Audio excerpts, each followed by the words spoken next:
the thing about self-discipline is that it is necessary for everything you do in your life. You have to be self-disciplined. If discipline comes from somewhere else, it's very, very hard to remain consistent because you tend to resist.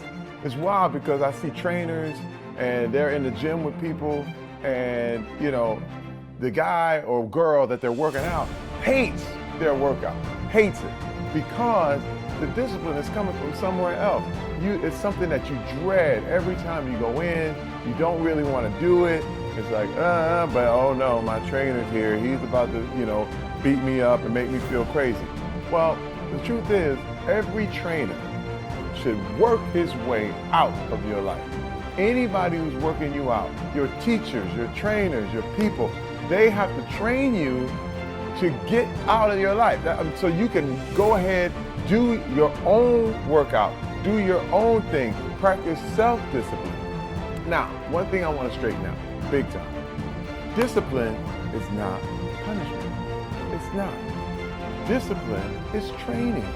That's all it is. I was talking to my son one time and I asked him, and it was weird because I was trying to see if he really knew what it was all about. And I said, hey man, I have to discipline you. What is discipline? And he goes, punishment. When I do something wrong and you punish me. I was like, no. Discipline is training. If you change your mind, your mindset, and really focus it on what discipline really is, you start to welcome discipline. You welcome self-discipline into your life. Let me start with the number one key to self-discipline. Remove temptation. You must remove temptation if you are going to have self-discipline. I'm trying to say, if you are trying to lose weight, if you are trying to get better, if you are trying to do things in a good way, you have to remove the temptations. Me, I had a problem with pornography years ago.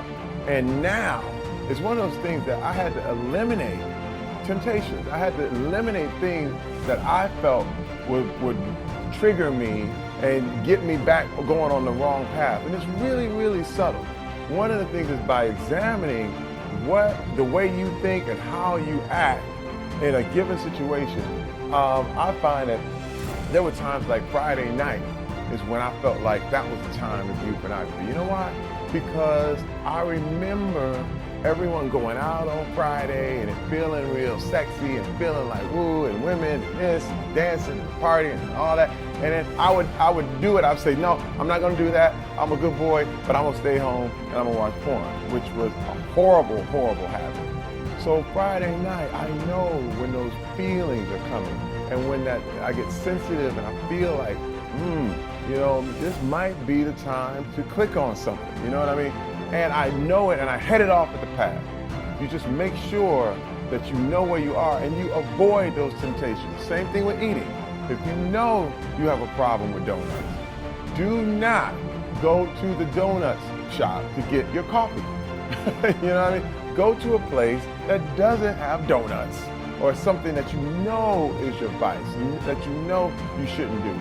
Another thing, you can be proactive when I say avoiding temptation.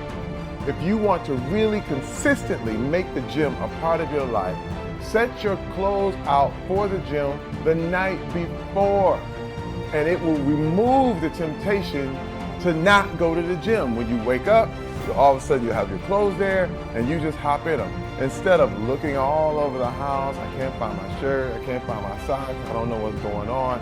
You'll have your clothes there and there will be no excuse for you not to go.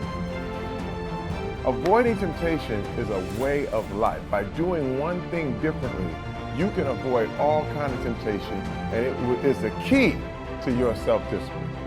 Now, let's talk about the next key.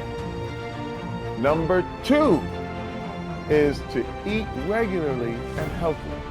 In therapy, there was a phrase that we used to use all the time called HALT, H-A-L-T.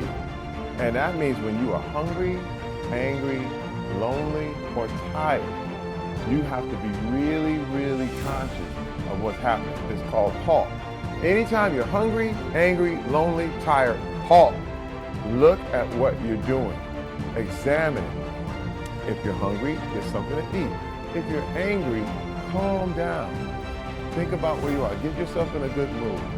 If you are lonely, call a friend. Call someone you know. Talk about this thing. Talk about your emotions. Talk about how you feel. And if you are tired, get some rest, because that is when you're weakest. All of those 4 states of being is when you are at your weakest spot. And it's very, very, very hard to keep self-discipline when you're weak. It is. You know what I mean? You are a fallible human being, so you have to know halt, and you will find the key to self-discipline.